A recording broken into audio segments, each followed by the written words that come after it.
Sometimes the only thing that being happy requires is asking.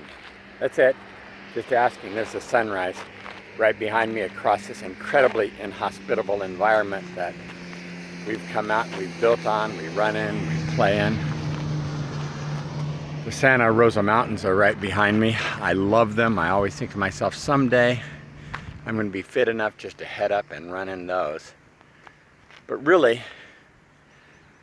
the only thing that's required of us to be able to accomplish any of this is just asking. Sometimes it's asking someone else. We checked into this hotel Friday. I've been staying in this hotel for nearly 30 years. It's only been here 30 years. It's the first year they built it. The Esmeralda out in Indian Wells, where I speak at business retreats. And I just did a simple thing. I asked them where my room was. And they showed me where my room was. It was a beautiful room overlooking the front fountain and everything. And I said, you know what I'd really like is a room that looks at the mountains, overlooks the Santa Rosas. And they said, oh, have you stayed with us before? I said, yeah. I've stayed here for nearly 30 years since you opened. And the young woman said, well, I'm not even 30 years old.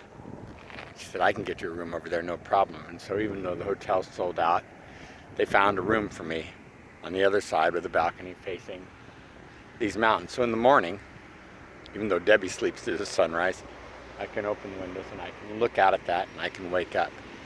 Before I go out and speak, I can think of the 121st Psalm. I lift up my eyes unto the hills, from whence cometh my help.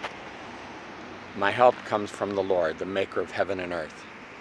I can come out here and I can run into the sunrise, and I'm not much more than a mile or two from the hotel right now, but to be out here in this part of the desert and to watch the sunrise and enjoy it all and think that really all this required was asking. And sometimes so much of happiness in your life, all it takes is asking. You think, yeah, well, I don't run. Have you asked it of yourself? You think, yeah, well, I don't wake up early in the morning. Have you asked it of yourself? You think, yeah, well, I'm just not in that kind of fitness shape. Have you asked it of yourself? You think, yeah, I've never spoke or stayed in a place like that. Have you asked it of yourself? See, what we want to do always is we want to ask God, we want to ask someone else, and we don't want to ask it of ourselves. I think God would have been fine if I would have laid in bed and slept in today. I think God would be just as happy if I didn't come out here and speak. I mean, who is to know the mind of God? But for me to enjoy these moments, I needed to ask it of myself. You want to be happy today? You want to legitimately be the miracle? You want to share in the wonder of the day all around you? You want to have incredible relationships with amazing people? What are you asking of yourself? Are you asking of yourself, you know what, self, I can step it up just a bit here? Are you asking of yourself, self, you know what, I need to get out of bed if I want to see those mountains over there. Self, I need to check in a bit earlier so I can get one of those rooms because the hotel is sold out, so I can look out at that view. Self, I'd like to start speaking, or I'd like to start working, or I'd like to start sharing in some places so that I got to see more of the world. You see, once you do that, it's going to happen when you pursue it every day. It's going to happen when you work at it every day. Now maybe you're like me. I'm 65 years old and thinking, you know, self, I'd like to take some time off. Pursue that as well.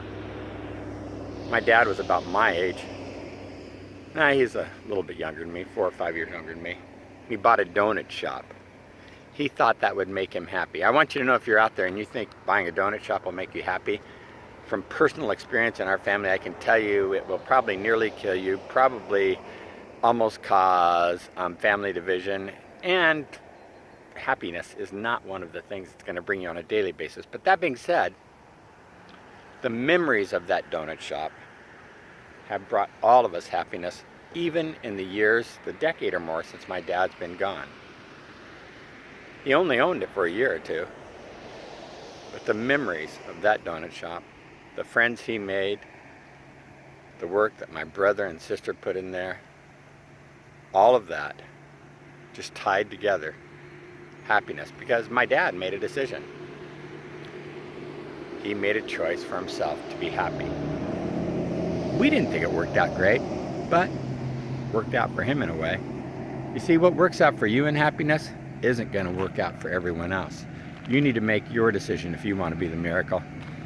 Hey, I'm getting covered by flies out here. The sun's coming up, so they're waking up. I'm going to start running. God bless you. Have a fantastic day. Whisper a prayer for me. I'm speaking to this group at 8 a.m.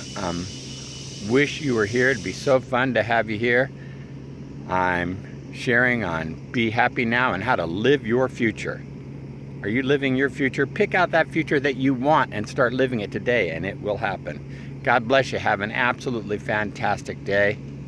Be happy now. Be the miracle. You're invited.